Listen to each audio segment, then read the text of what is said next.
रोमकरास पत्र याचा 5वा अध्याय आणि त्याचा 17वं वचन आपण वाचणार आहोत. रोमकरास पत्र याचा 5वा अध्याय आणि वचन 17 मोठ्याने आपण वाचूया.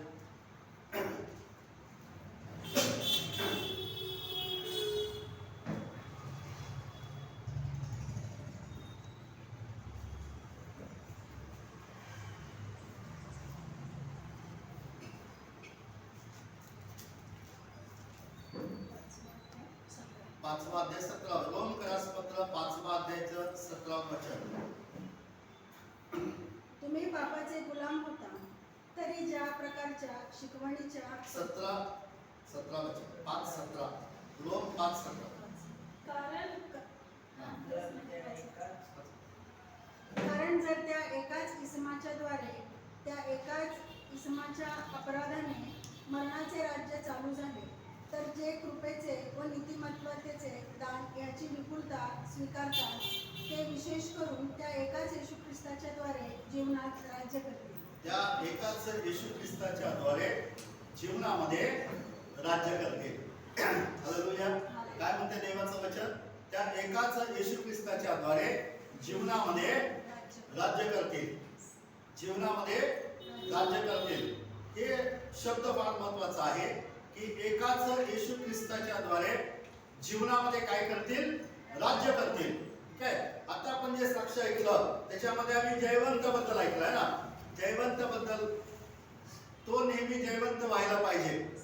देवाचं वचन हे सांगतो की आम्ही जीवनामध्ये राज्य करायला पाहिजे. हालेलुया. म्हणजे काय? प्रत्येक क्षेत्रामध्ये आपण विजयी जीवन जगायला पाहिजे. विजयी जीवन. हालेलुया. आपल्या जीवनातल्या प्रत्येक क्षेत्रामध्ये आम्हाला विजयी जीवन जगायचं आहे. मग देवाचं वचन काय सांगतो? परत एकदा आपण वाचूया 17 वचन. कारण जर त्या एकाच इसमाच्या द्वारे त्या एकाच इसमाच्या अपराधाने मरणाचे राज्य चालू झाले. हा एका इसमाच्या अपराधाच्या द्वारे मरणाचं राज्य चालू झालं. ना लक्षात घ्या. लक्षात घ्या. एका इसमाच्या अपराधाच्या द्वारे कशाचं राज्य चालू झालं? मरणाचं राज्य चालू झालं. म्हणजे जेव्हा आदामाने पाप केलं त्यावेळेस जगामध्ये मरणाने शिरकाव केला आणि आम्ही काय पाहतो? आदामाने केलेल्या पापाच्या द्वारे मरणाचं राज्य चालू झालं. मरणाचं राज्य काय झालं? चालू झालं. आणि मग आम्ही काय पाहतो? ज्यावेळेस येशू ख्रिस्ताचा जन्म झाला, येशू ख्रिस्त या जगामध्ये आला आणि त्याने सेवेला सुरुवात केलं. आम्ही पाहतो त्यावेळेस यशायाने असं लिहिलेलं आहे, लूकच्या पुस्तकामध्ये असं लिहिलेलं आहे की जे लोक अंधकारामध्ये बसले होते त्यांच्यावर मोठा प्रकाश उगवला आणि जे मरणाच्या भयामध्ये होते त्यांच्यावरती प्रकाश पडलेला. हालेलुया. येशू ख्रिस्त का जगामध्ये आला?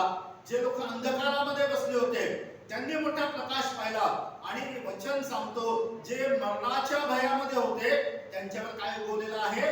प्रकाश उगवला. येशू ख्रिस्ताच्या येण्याच्या द्वारे जे लोक मरणाच्या भयामध्ये होते, आज प्रत्येक मनुष्याला मरणाची भीती आहे. आणि ह्या मरणाची भीती कुठून सुरुवात झालं? एका इसमाच्या अपराधाच्या द्वारे मरणाचं राज्य चालू झालं. मरणाचं राज्य चालू झालं. पण त्याच्यापेक्षा महत्त्वाचं काय आहे? पुढचा भाग वाचा. तर जे कृपेचे व नीतिमत्वाचे दान याची विपुलता स्वीकारतात. जे कृपेचे आणि नीतिमत्वाचं दान याची विपुलता स्वीकारतात. म्हणजे इतकी मोठी कृपा, इतकं मोठं नीतिमत्वाचं दान देवाने येशू ख्रिस्ताच्या द्वारे आम्हाला दिलेलं आहे. ते लोक जे ते स्वीकार करतात. काय करतात? स्वीकार करतात. म्हणजे आम्हाला येशू ख्रिस्ताच्या द्वारे मिळालेली कृपा काय करायची आहे? स्वीकारायची आहे. स्वीकारायची. आज एक गोष्ट आपण लक्षात घेऊया की येशू ख्रिस्ताच्या द्वारे मिळालेली कृपा आम्हाला काय करायची आहे? स्वीकार. जे लोक ती कृपा स्वीकारतात ते काय करतील? ते विशेष करून त्या एकाच येशू ख्रिस्ताच्या द्वारे त्या एकाच येशू ख्रिस्ताच्या द्वारे जीवनात राज्य करतील. जीवनामध्ये काय करतील? राज्य करतील. हालेलुया. हालेलुया. म्हणजे आम्हाला काय केलेलं आहे? जीवनामध्ये राज्य करण्यासाठी बोलवलेलं आहे. हालेलुया. एका इसमाच्या अपराधाने मरणाचं राज्य चालू झालं. पण येशू ख्रिस्ताची कृपा जे स्वीकारतात ते जीवनामध्ये काय करतील? राज्य करतील. हालेलुया. जीवनात राज्य करतील म्हणजे आमच्या जीवनातल्या प्रत्येक भागामध्ये, प्रत्येक क्षेत्रामध्ये आम्ही प्रत्येक गोष्टीवर, दैनंदिन जीवनामध्ये आम्ही प्रत्येक गोष्टीवर राज्य करायला पाहिजे. हालेलुया. आम्ही काय करायला पाहिजे? राज्य करायला पाहिजे. आम्ही कधी राज्य करणार आहोत? जेव्हा आम्हाला कळणार आहे की आम्हाला जीवनात राज्य करण्यासाठी बोलवलेलं आहे, तेव्हा आम्ही राज्य करणार. हालेलुया. राज्य करणार म्हणजे काय? कुठलीच गोष्ट आमच्यावरती हवी होऊ द्यायचं नाही, तर आम्हाला त्याच्यावरती प्रभावी व्हायचं. हालेलुया. आम्हाला त्याच्यावर राज्य करायचं आहे. कारण देवाचं वचन म्हणतो, जे येशू ख्रिस्ताला स्वीकारतात ते जीवनामध्ये राज्य करतात. हालेलुया. आम्हाला राज्य करायचं म्हणजेच काय? तसं आम्ही ऐकलं की आम्हाला जयवंत व्हायचं. हालेलुया. आम्हाला जयवंत व्हायचं आहे. जीवनातल्या प्रत्येक क्षेत्रामध्ये आम्हाला एक विजयी जीवन जगायचं आहे. आणि मग आम्ही जीवनामध्ये राज्य कसं करू शकतो? येशू ख्रिस्ताने त्या मरणावरती विजय घेतला आणि मग तिथून पुढं जीवनाचं राज्य चालू झालं. हालेलुया. कशाचं राज्य चालू झालं? जीवनाचं राज्य चालू झालं. आम्ही वाचणार आहोत योहानाचा शुभवर्तमान याचा 14वा अध्याय. योहानाचा शुभवर्तमान याचा 14वा अध्याय आणि वचन 30. योहान शुभवर्तमान 14वा अध्याय आणि वचन 30. यापुढे मी तुम्हाबरोबर फार बोलणार नाही. पहा, येशू ख्रिस्त म्हणाला, यापुढे मी तुम्हाबरोबर फार बोलणार नाही, कारण जगाचा अधिकारी येतो. कारण जगाचा अधिकारी येतो, तरी माझ्यावर त्याची काही सत्ता नाही. तरी माझ्यावर त्याची काही सत्ता नाही. हालेलुया. तो मरणावर आणि शैतानावर विजय का बनू शकला? येशू काय म्हणाला? जगाचा अधिकारी येत आहे आणि माझ्यावर त्याची काही नाही आहे, सत्ता नाही. आम्ही जीवनात कसं आणि कधी राज्य करू शकणार आहे? जेव्हा की शैतानाचं आमच्यावर कुठली सत्ता नाही पाहिजे. हालेलुया. आमच्यावर तो हावी व्हायला नाही पाहिजे. पंडित रमाबाईच्या भाषांतरामध्ये काय लिहिलेलं आहे? माझ्यावर त्याची सत्ता नाही पाहिजे म्हणजे काय पाहिजे? वाचा बरं. माझ्यामध्ये त्याचे काहीच नाही. माझ्यामध्ये त्याचं काहीच नाही. हालेलुया. येशू काय विजयी बनला? कारण की जगाच्या अधिकाऱ्याचं त्याच्या आतमध्ये काहीच नव्हतं. हालेलुया. जर त्याच्या आत एखादी जगाची गोष्ट असती ना, शैतान त्याच्यावर सत्ता चालू शकला असता. हालेलुया. म्हणून तो म्हटला, जगाचा अधिकारी येत आहे आणि माझ्यामध्ये त्याचं काहीच नाही, माझ्यावर त्याची सत्ता नाही. आम्ही केव्हा विजय जीवन जगू शकणार? जेव्हा तुम्ही आणि मी म्हणणार आहे, जगाचा अधिकारी आहे, जगाचा सत्ताधीश आहे, पण माझ्यामध्ये त्याचं काहीच नाहीये. हालेलुया. मी त्याला माझ्यामध्ये येऊच दिलं नाही, मी त्याला माझ्यामध्ये प्रवेशच दिला नाही. माझ्या जीवनामध्ये शैतानाची सत्ता नाही आणि म्हणून मी एक जयवंत जीवन जगू. हालेलुया. आम्हाला त्याला आमच्या जीवनामध्ये जागाच द्यायची नाही. आणि येशू म्हणाला, जगाचा अधिकारी येत आहे पण माझ्यामध्ये त्याचं काहीच नाही. हालेलुया. त्याने पुष्कळ प्रयत्न केला होता येशू ख्रिस्तावरती हावी होण्याचा, पण येशू ख्रिस्ताने त्याला त्याच्यावर हावी होऊ दिलं. हालेलुया. आम्ही काय पाहतो? जेव्हा येशू ख्रिस्ताची परीक्षा घेत होता शैतान त्या रानामध्ये 40 दिवसाच्या उपवासामध्ये, त्याने 3 वेळा त्याची परीक्षा घेतली. 3ही वेळेला प्रभू येशू ख्रिस्ताने देवाच्या वचनाच्या द्वारे त्याला तोड दिलेला आहे, त्याला उत्तर दिलेलं आहे. काय म्हणाला शैतान? त्याच्यात एक परीक्षा काय होती आम्ही पाहणार आहोत. मत्तईचं शुभवर्तमान, मत्तईचं शुभवर्तमान याचा 4था अध्याय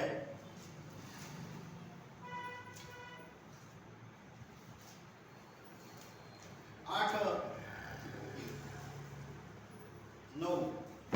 पुढे सैतानाने त्याला एक अतिशय उंच डोंगरावर नेऊन त्याला जगातील सर्व राज्ये व त्यांचे वैभव दाखविले आणि त्याला म्हटले, तू पाया पडून मला नमन करशील तर मी हे सगळे काही तुला देईन. हालेलुया. पहा, शैतानाने येशू ख्रिस्ताला उंच डोंगरावर नेलं आणि सगळं वैभव दाखवलं. काय दाखवलं? सगळं वैभव दाखवलं. आणि काय म्हणाला शैतान येशू ख्रिस्ताला? तू जर माझ्या पाया पडशील तर हे सगळं मी तुला. येशू त्याला काय म्हणाला? दाबावच्या.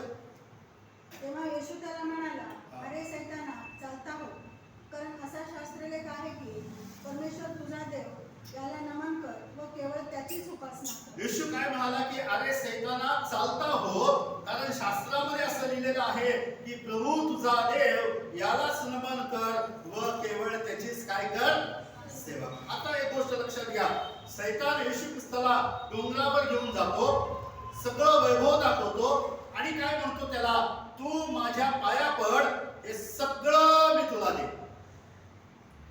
येशू ख्रिस्त सैतानाला असं म्हटलं का की हे तुझं नाही आहे, हे माझं आहे?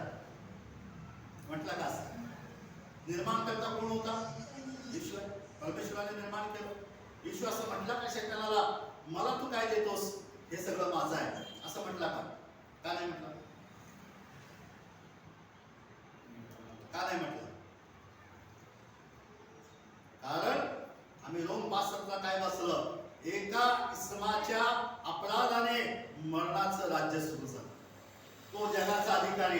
येशू ख्रिस्ताने शैतानाला काय म्हटलं? योहान 14:30 मध्ये मी वाचलं, जगाचा अधिकारी येत आहे, माझ्यामध्ये त्याचं काही नाही. येशू कुणाला म्हणायचं जगाचा अधिकारी? शैतानाला म्हणा.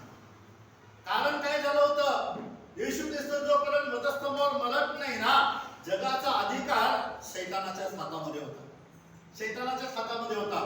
येशू ख्रिस्ताला त्याने म्हटलं माझ्या पाया पड, सगळं वैभव मी तुला देईन. येशू नाही म्हटलं तिथं हे तुझं नाही आहे, हे माझं आहे, असं म्हटलं का येशू तिथं? नाही म्हटलं. कारण त्याला माहित आहे जोपर्यंत तसं वेळ येत नाहीये तोपर्यंत हे सगळं अधिकार शैतानाच्या हातात. हालेलुया. म्हणून तो म्हटला तू जगाचा अधिकारी आहे, पण माझ्यावर त्याची काही सत्ता नाही. कुठपर्यंत सत्ता नाहीये? जोपर्यंत येशू ख्रिस्त वधस्तंभावरती मरत नाहीये तोपर्यंत त्याच्यावर कुठली सत्ता चालणार नाही. जेव्हा तो तिथं मरण पावेल तो शैतानावर सत्ता गाजवणार आहे. Hallelujah, hallelujah. आम्हाला जैवंत जीवन कधी आम्ही जगू शकतो? जेव्हा असं आम्ही म्हणणार आहोत जगाचा अधिकारी येत आहे, पण माझ्या जीवनामध्ये त्याचं काहीच नाही. हालेलुया.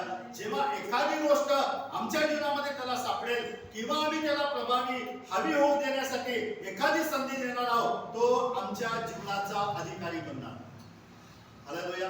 आम्हाला विजयी जीवन जगायचं आहे, म्हणून येशू ख्रिस्ताच्या द्वारे ते जीवनामध्ये राज्य करतील असं म्हटलं. कोण राज्य करतील? जे येशू ख्रिस्ताची कृपा काय करतात? स्वीकारतात.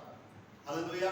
आम्हाला जीवनात राज्य करायला बोलवलेलं आहे. आणि येशू या ठिकाणी काय म्हणाला त्याला, की अरे सैताना चालता हो, कारण असं लिहिलेलं आहे केवळ परमेश्वर याचीच तू काय कर? उपासना. हालेलुया. आणि मग आम्ही काय पाहतो, शैतान त्याला सोडून निघून गेला, कारण त्याच्यामध्ये तसं काहीच नव्हतं. त्याने त्याला त्याच्यावर हवी होऊ दिलं. हालेलुया. कुठंच येशू ख्रिस्त भावनिक झाला नाही, ओव्हर कॉन्फिडन्स झाला नाही. त्याला शक्य नव्हतं का धोंड्याच्या भाकरी बनवणं? शक्य होतं. धोंड्याच्या भाकरी बनव, त्याला शक्य होतं. म्हणून उडी मार, परमेश्वर दूताला पाठवून तुला झेलायला लावेल. शक्य होतं का नाही? येशू म्हणाला का बघ मी मारतो उडी आता? नाही. त्याने शैतानाला आपल्यावर हवी होऊ दिलंच. लक्षात घ्या, आम्ही तेव्हा जयवंत जीवन जगणार आहोत जेव्हा आम्ही आमचे प्रत्येक इमोशन्स, आमचे प्रत्येक भावना, प्रत्येक ओव्हर कॉन्फिडन्स, सगळ्या गोष्टी आम्ही पवित्र आत्म्याच्या नियंत्रणामध्ये करणार. प्रत्येक गोष्टीला आम्हाला जेव्हा टॅकल करायचंय, उत्तर द्यायचंय, तेव्हा वचनानेच त्याला उत्तर द्यायचं. हालेलुया. जर आम्हाला जीवनात राज्य करायचं आहे तर आम्हाला अधिकार पण करायचा आहे. हालेलुया. राज्य कोण करू शकतो? ज्याच्या हातामध्ये काय असतो? अधिकार असतो. कोण राज्य करणार आहे? ज्याच्या हातामध्ये काय आहे? अधिकार आहे. तो सत्ताधीश आहे आणि त्याच्या हातामध्ये अधिकार आहे. ज्यावेळेस येशू ख्रिस्त म्हणतो की त्याची माझ्यावर काय नाहीये, सत्ता नाहीये, पण आम्ही काय पाहतो त्याने काय केलेलं आहे? कलसेकराचं पत्र याचा 2रा अध्याय, कलसेकराचं पत्र याचा 2रा अध्याय आणि त्याचा 14 आणि 15 वचन. कलसेकराचं पत्र याचा 2रा अध्याय 14 आणि 15 वचन. 2रा अध्याय, कलसेकराचं पत्र 2रा अध्याय 14 आणि 15 वचन. आपल्या विरुद्ध असलेले म्हणजे आपल्याला प्रतिकूल असलेले विधीचे ऋणपत्र त्याने फोडले व वधस्तंभाला खिळून त्याने ते रद्द केले. त्याने सत्ताधीशांना व अधिकाऱ्यांना नाडून त्यांच्या विरुद्ध वधस्तंभावर जयोत्सव करून त्यांचे उघड उघड प्रदर्शन केले. आमेन. हालेलुया. आता काय झालं पहा, जेव्हा शैतान त्याला म्हणाला की माझ्या पाया पड, हे सगळं मी तुला देतो, येशू नाही म्हणाला हे माझं आहे म्हणून. कुठेपर्यंत त्याला त्याचे अधिकार परत द्यायचे होते. त्याला माहित होते की आता हा अधिकार कोणाच्या हातामध्ये आहे? शैतानाच्या हातामध्ये. जगाचा अधिकारी आता कोण आहे? शैतान आहे. पण वधस्तंभावर नेमकं काय झालं? आम्ही जीवनामध्ये कसं राज्य करू शकतो? वधस्तंभावर नेमकं काय झालं? वाचा ते 14 वचन. आपल्या विरुद्ध असलेले, आपल्या विरोधामध्ये असलेले, म्हणजे आपल्याला प्रतिकूल असलेले, आपल्याला प्रतिकूल असलेले किंवा आम्हाला उलट असलेले विधीचे विधीचे ऋणपत्र त्याने फोडले. त्याने खोडून टाकलं. आमच्या विरोधातलं ऋणपत्र येशू ख्रिस्ताने खोडून टाकलं व वधस्तंभाला खिळून व वधस्तंभाला खिळून त्याने ते रद्द केले. त्याने ते काय करून टाकलं? रद्द केलं. रद्द केलं. कुठपर्यंत? येशू म्हणू शकत नाही की हा अधिकार जगाचा माझ्या हातामध्ये आहे, जोपर्यंत त्या वधस्तंभावर तो गेला नाही.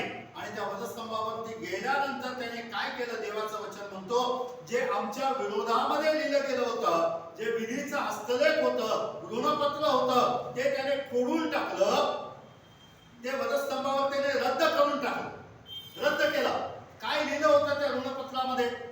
काय लिहिलं होतं? विधीचा हस्तलेख काय होता? विधीचा हस्तलेख काय होता? की पापाचं वेतन मरण आहे. काय होतं? नियम काय होता? पापाचं वेतन मरण आहे.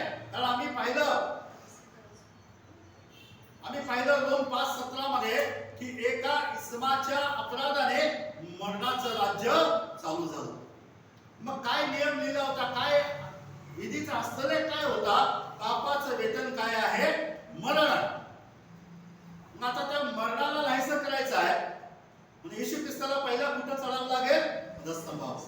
वधस्तंभावर त्याने काय केलं? ते ऋणपत्र खोडून टाकलं, रद्द केलं. आणि काय केलं? 15 वचन वाचा. त्याने सत्ताधीशांना व अधिकाऱ्यांना, सत्ताधीशांना आणि अधिकाऱ्यांना, दोन शब्द या ठिकाणामध्ये काय आहे? सत्ताधीश आणि अधिकारी. तो शैतानाला म्हणाला होता, जगाचा अधिकारी येत आहे, माझ्यामध्ये त्याचं काही नाही. तो म्हणाला की जगाचा अधिकारी येत आहे, माझ्यावर त्याची सत्ता नाही. म्हणजे जगाचा अधिकारी कोण होता आणि सत्ताधीश कोण होता? शैतान. हालेलुया. कोण होता? शैतान होता. आणि त्याने काय केलं? वधस्तंभावर सत्ताधीश आणि अधिकाऱ्याला त्याने सत्ताधीशांना व अधिकाऱ्यांना नाडून त्यांच्या विरुद्ध वधस्तंभावर जयोत्सव करून त्यांचे उघड काय केलं? प्रदर्शन केलं. बघा, हे शब्द फार महत्वाचा आहे. त्या सत्ताधीश आणि अधिकाऱ्याचं काय केलं? उघड प्रदर्शन केलं. म्हणजे काय केलं? त्यांना, म्हणजे आम्ही काय म्हणतो ना, तुमचा बुरखा फाडून टाकला. हालेलुया. त्या सत्ताधीश आणि अधिकाऱ्यांचा बुरखा फाडून टाकला. उघड त्यांचं प्रदर्शन केलं. काय प्रदर्शन केलं येशू ख्रिस्ताने त्या ठिकाणामध्ये? उघड काय प्रदर्शन केलं? आता लक्षात घ्या, येशू ख्रिस्त आणि शैतान त्या लढामध्ये दोघच होते की नाही?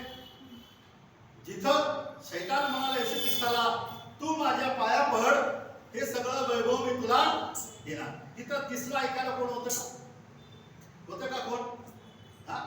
दोन व्यक्ती समजा आहे. एक व्यक्ती म्हणतो ही वस्तू माझी आहे, दुसरा म्हणतो ही माझी आहे. तिसऱ्या व्यक्तीला माहित आहे की ही वस्तू कोणाची आहे. तो काय म्हणणार आहे? तुझी नाही, ही त्याची आहे. बरोबर आहे की नाही? आणि मग तो कन्फर्म करेल, खात्री करेल, हे बाबा हे तुझं नाही आहे, याचं आहे, मला माहित आहे, मी बघितलं त्याच्याकडं, ही वस्तू त्याची आहे, तुझी नाही आहे. तेव्हा जो व्यक्ती खोटं बोलत आहे किंवा जो व्यक्ती म्हणत आहे की माझीच आहे, तो तिथं काय पडेल? उघडा पडेल. बरोबर आहे की नाही?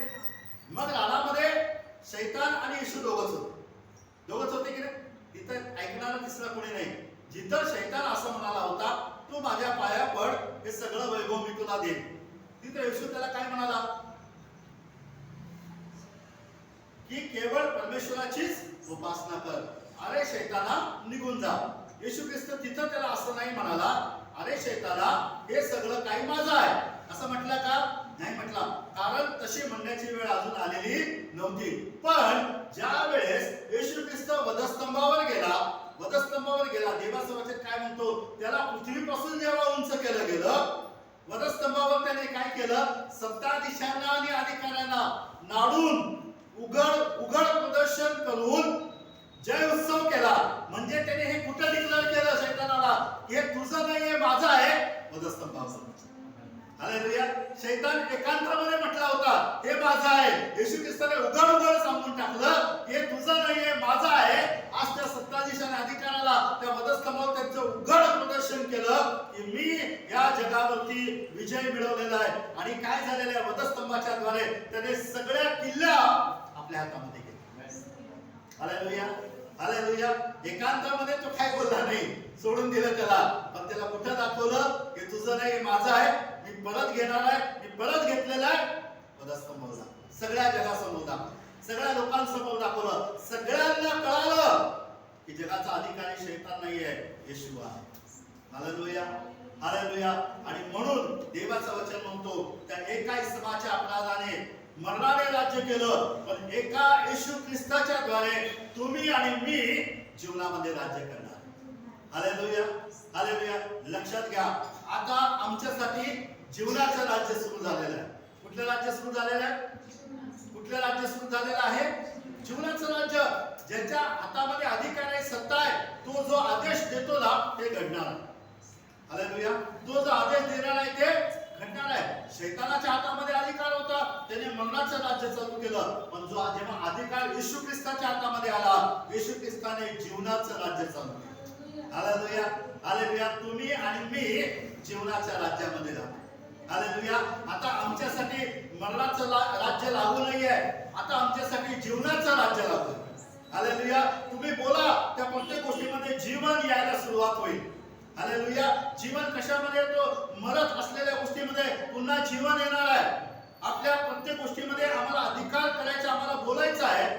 आणि तेव्हा त्या मरत असलेल्या गोष्टीमध्ये पुन्हा जीवन येईल, कारण आम्ही आता जीवनाच्या राज्यामध्ये चालतो. हालेलुया. आणि म्हणून येशूने जेव्हा सेवेला सुरुवात केलं, काय म्हणाला तो? शताब करा स्वर्गाच्या राज्याचं बघा. Hallelujah, hallelujah. आता मरणाचं राज्य संपलेलं आहे, आता जीवनाने राज्य सुरू केलेलं आहे. हालेलुया. आणि म्हणून देवाचं वचन म्हणतो, एका येशू ख्रिस्ताच्या द्वारे तुम्ही आणि मी जीवनामध्ये राज्य करणार. हालेलुया. या वचनाने आम्ही जयवंत होणारच आहे.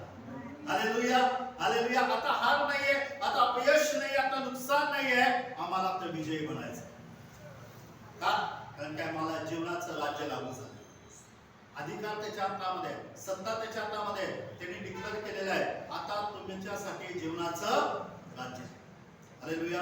पहा, एक अधिकारी, एक सत्ताधीश जेव्हा एखादं गोष्ट निर्णय करतो ना, ते सगळ्यांना अंमलात येतो. हालेलुया. नरेंद्र मोदीने एखादं गोष्ट जर उद्या सांगितलं, उद्यापासून ही गोष्ट लागू होणार आहे, तर कोण नाही म्हणणार आहे का? कारण का? अधिकार आहे त्यांच्या हातामध्ये, सत्ता त्याच्या हातामध्ये आहे. तो जे गोष्टीला सही करणार आहे, ती गोष्ट उद्यापासून लागू होणार. हालेलुया.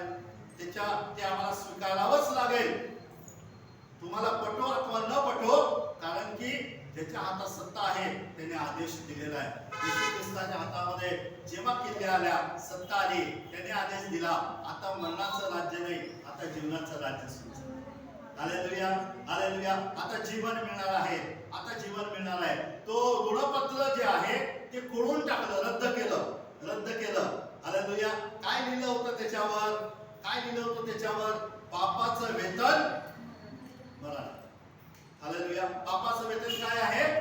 मरण आहे. लक्षात घ्या, अधिकार गाजवत असताना येशू ख्रिस्ताने एकाच वाक्यामध्ये आमच्या सगळ्या पापांची क्षमा करून टाकलेली. हालेलुया. एकाच वाक्यामध्ये तो म्हणाला, हे पित्या, त्यांच्या पापांची काय कर? क्षमा. बोल आणि सोड. हालेलुया. पण आम्ही जर पापाची लिस्ट वाचली आणि शापांची लिस्ट वाचली, तर बायबलमध्ये कितीतरी गोष्टी आहेत, कितीतरी वचन आहेत की त्याच्यामध्ये शाप कोणत्या प्रकारचे आहेत, पाप कोणत्या प्रकारचे आहेत, नियम किती आहेत, कितीतरी नियम आहेत. येशू ख्रिस्ताने प्रत्येक पापाबद्दलच्या शिक्षेविषयी असं म्हटलं का, देवा आता हे पाप होतं, आता ह्याची मी क्षमा करतो. देवा हे पाप होतं, ह्याची शिक्षा ही होती, आता हे मी क्षमा करतो. असं केलं का त्याने एकदाच काय केलं, ते खोडूनच टाकलं. हालेलुया, खोडून टाकलं. हा अधिकारी लोकांमध्ये आणि सामान्य लोकांमध्ये काय फरक असतो मी तुम्हाला सांगतो. आम्ही अधिकार केव्हा गाजवू शकतो. हालेलुया, एखाद्या अधिकाऱ्याकडे जेव्हा तुम्ही जाता तेव्हा तो अधिकारी किती वेळ तुमच्याशी बोलणार, किती वेळ बोलतो?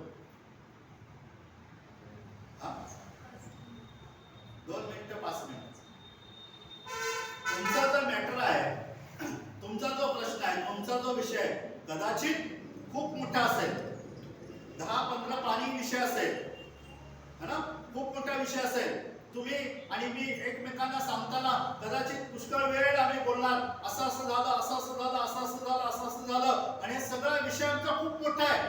पण हा मोठा विषय घेऊन 10-15 पानाचा विषय घेऊन जेव्हा आम्ही अधिकाऱ्याकडे जातो, अधिकारी आम्हाला किती वेळ बोलतो? 2 मिनिटं. जितका मोठा विषय आहे तेवढा विषय आमच्याशी बोलत बसायला त्याला वेळ आहे का? नाही. तो 2 मिनिटांमध्ये अथवा 5 मिनिटांमध्ये आपल्या विषयावरती आपलं मत मांडेल, होय नाही सांगेल, आपला निर्णय देईल, कारण तो अधिकारी आहे. हालेलुया. तो सगळा विषय चढत नाही बसत. लक्षात घ्या, जर तुम्हाला आणि मला जीवनात अधिकार करायचा आहे ना, तर आम्हाला अधिकार गाजवायला शिकायचं. हालेलुया. आणि अधिकार गाजवताना जास्त वेळ बोलायचं नाहीये, 2 मिनिटांमध्ये बोलायचं. Hallelujah, hallelujah. आम्हाला अधिकार गाजवायचा आहे. येशू ख्रिस्ताने काय म्हटलेलं आहे, ते जीवनामध्ये काय करतील? राज्य करतील. हालेलुया. आम्ही जेव्हा अधिकारी बोलतात तेव्हा ते जास्त बोलत नाही, ते 2 मिनिटांमध्ये आपला निर्णय कळवतात. जेव्हा आम्ही बोलणार आहोत तेव्हा आम्ही जे बोलणार ते घडणार, त्या विश्वासाने बोलायचं. हालेलुया. अधिकाऱ्याचा निर्णय अंतिम असतो. अधिकारी जे निर्णय देणार त्याच्यावर शिक्कामोर्तब होतो. त्याला कोणीच त्याला विरोध करू शकत नाही, कारण की अधिकाऱ्याचा शब्द आहे. तुमचा विषय किती मोठा आहे हे बात नाही, त्याचा निर्णय कदाचित 2 वाक्यामध्ये असेल, कारण तो अधिकारी आहे. हालेलुया. येशू ख्रिस्ताने हेच केलं. आमचं पाप किती मोठं आहे, किती केलेलं आहे हे काही पाहिलेलं नाही. येशू ख्रिस्ताने काय केलेलं आहे, ते ऋणपत्र खोडूनच टाकलं. हालेलुया. खोडूनच टाकलं, रद्दच करून टाकलं, आणि 2 वाक्य फक्त तिथे लिहिले गेले. हालेलुया. आमच्या विरोधात हस्तलेख काय लिहिला होता? पापाचं वेतन मरण आहे. येशू ख्रिस्ताने खोडून टाकलं आणि त्याच्या जागी लिहिलं. काय लिहिलं आपण वाचूया, मग आम्हाला समजेल की आम्ही कोणत्या जीवनामध्ये जगत आहोत. रोमकरास पत्र 8वा अध्याय, रोमकरास पत्र 8वा अध्याय 1 आणि 2.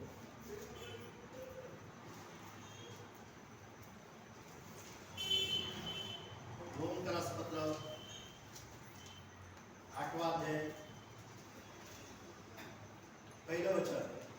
म्हणून ख्रिस्त येशूमध्ये असलेल्यांना दंड आज्ञा नाही. हे लक्षात घ्या पहिल्याने. जे येशू ख्रिस्तामध्ये आहेत त्यांना आता दंड आज्ञा नाही. जे येशू ख्रिस्तामध्ये आहेत त्यांना आता दंड आज्ञा नाही. पंडित रमाबाईच्या बायबलमध्ये कंसामध्ये आलेले म्हणजे कुणाला, जे देहाप्रमाणे वागत नाहीत तर आत्म्याप्रमाणे वागतात, त्यांना आता काय नाही आहे, दंड आज्ञा नाही. कारण आता हे शब्द फार महत्वाचे. कारण आता आम्हाला दंड आज्ञा का नाहीये, त्याचं कारण काय? कारण ख्रिस्त येशूमधील जीवनाच्या आत्म्याचा जो नियम, त्याने तुला पाप व मरण यांच्या नियमातून काय केलेलं आहे? मुक्त केलेलं आहे. Hallelujah, hallelujah. ख्रिस्त येशूमध्ये जीवनाच्या आत्म्याचा जो नियम आहे, त्या नियमाने तुम्हाला आणि मला पाप आणि मरणाच्या नियमातून काय केलेलं आहे? मुक्त केलेलं आहे. पहा ऋणपत्रामध्ये काय लिहिलं होतं? पापाचं वेतन मरण आहे. येशू ख्रिस्ताने फोडून टाकलं आणि येशू ख्रिस्ताने लिहिलं या ठिकाणामध्ये की जीवनाच्या आत्म्याच्या नियमाने, हालेलुया, पापाचा आणि मरणाच्या नियमातून तुम्हाला काय केलेलं आहे? मुक्त केलेलं आहे. आता आमच्यावर मरणाचा नियम लागू होत नाही, आता आमच्यावर जीवनाचा नियम लागू. Hallelujah, hallelujah. आता तुम्ही आणि मी कुठल्या नियमामध्ये जगत आहोत? जीवनाच्या नियमामध्ये. आणि म्हणून रोम 5:17 म्हणतो की येशू ख्रिस्ताच्या द्वारे तुम्ही आणि मी जीवनामध्ये काय करणार? राज्य करणार. कारण तुम्ही आणि मी आता पाप आणि मरणाच्या नियमामध्ये नाही आहोत, तुम्ही आणि मी जीवनाच्या आत्म्याच्या नियमामध्ये आहोत. हालेलुया. आता आमच्यामध्ये काय कार्य करत आहे? जीवन कार्य करत. आता आम्हाला अधिकार करायचा आहे. जीवनातल्या प्रत्येक क्षेत्रामध्ये आम्हाला अधिकार करायचा आहे. आपल्या जीवनावरती अधिकार करायचा आहे, आपल्या कुटुंबामध्ये अधिकार करायचा आहे, आपल्या अवतीभोवती अधिकार करायचा आहे, आम्ही जिथं काम करतो तिथं अधिकार करायचा आहे, आम्ही जे ज्या गोष्टींमध्ये आपला हात घालतो, आपल्या प्रत्येक निर्णयामध्ये आम्हाला अधिकार करायचा. लक्षात घ्या, अधिकार दिलेला आहे, अधिकार वापरायचा. हालेलुया. अधिकार दिलेला आहे, अधिकार वापरायचा आहे. येशू ख्रिस्ताने काय केलं? जोपर्यंत वधस्तंभावर गेला नाही, त्या पापाच्या मुळे अधिकार शैतानाच्या हातामध्ये गेला होता. मनुष्य म्हणाला नाही की सगळं माझं आहे. जोपर्यंत तो तिथे वधस्तंभावर गेला नाही, तो मरण पावला आणि तो अधिकार त्याच्या हातातनं काढून घेतला. हालेलुया. तोपर्यंत शैतानाने किती नुकसान करून टाकलं. लक्षात घ्या, जेव्हा आम्ही अधिकार नाही गाजवणार तर तो अधिकार दुसरं कोणीतरी घेईल. हालेलुया. आम्हाला अधिकार गाजवायचा. किती किती परिवार, किती लोक असे आहेत ज्यांच्याबद्दल आम्ही ऐकतो, हे रोजचं दैनंदिन गोष्ट मी सांगत आहे. किती कुटुंबामधले मुलं आई वडिलांचं न ऐकता दुसऱ्याच ऐकतात. आणि किती लोक असं म्हणतात की आमचं ऐकत नाही, तो तुमचंच ऐकतो, तुम्ही त्याला समजून सांगा. आहेत की नाही? किती लोक असं म्हणतात, तो आमचं ऐकत नाही, हा तू त्याचं ऐकतो, आमचं ऐकत नाही, तुमचंच ऐकतो, तुम्ही त्याला जरा सांगा समजून, तुम्ही त्याला जरा सांगा समजून. का ऐकतो तो मुलगा? तो मुलगा आई वडिलांचं न ऐकता दुसऱ्या व्यक्तीचं काय ऐकतो? लोकांनी समजून सांगितलं तो काय ऐकतो? याचं कारण आई बापाने आपला अधिकार गाजवण्याचं सोडून दिलेला आहे आणि म्हणून त्याचा अधिकार दुसरा कोणीतरी घेतला. लक्षात आलं का? आम्हाला सहज वाटतो, आम्ही सहज म्हणतो आहे आमचं ऐकत, तुम्ही जरा सांगता कसं? पुष्कळ परिवारांना मी बघतो, लेकरं आई बापापेक्षा बाहेरच्या लोकांचे जास्त ऐकतात. आणि आई बाप पण काय करतात? काय पण प्रॉब्लेम झाला ना, बाहेरच्या व्यक्तीला घरी बोलवतील, त्याला म्हणतील तुम्ही त्याला समजून सांगा. का? कारण आम्ही अधिकार सोडलो, आम्ही अधिकार गाजवला नाही. पहा, आपल्या लेकरांना आपल्यापेक्षा सुरक्षित कोण ठेवू शकतो? आम्हीच. हालेलुया. दुसऱ्याला तो अधिकार आम्हाला कधीच द्यायचा नाही. हालेलुया.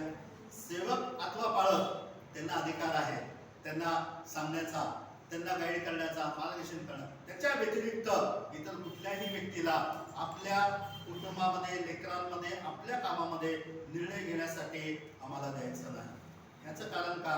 अधिकार आम्हाला दिलेला आहे. तुम्ही अधिकार दुसऱ्याला का देता? हालेलुया.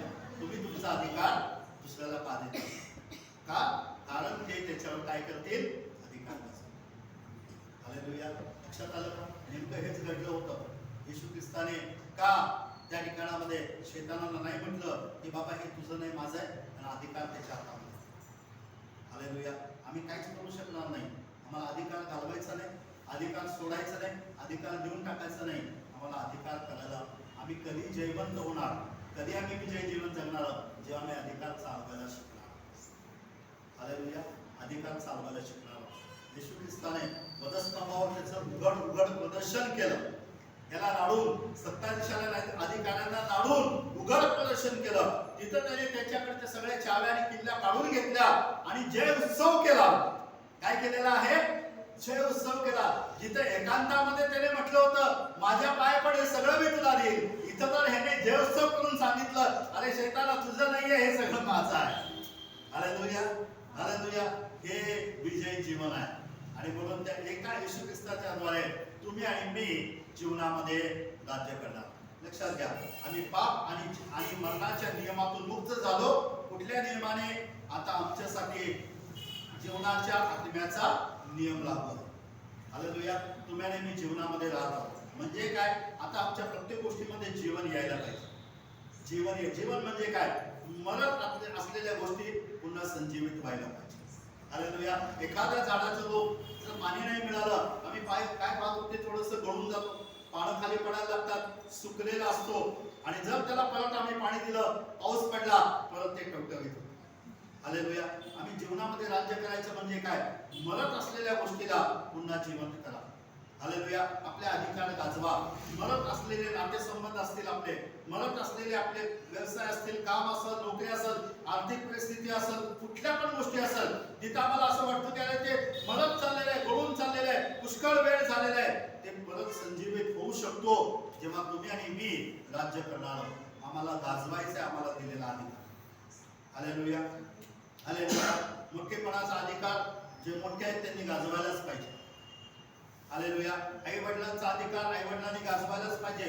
सासू सासऱ्यांचा अधिकार सासू सासऱ्यांनी गाजवायलाच पाहिजे.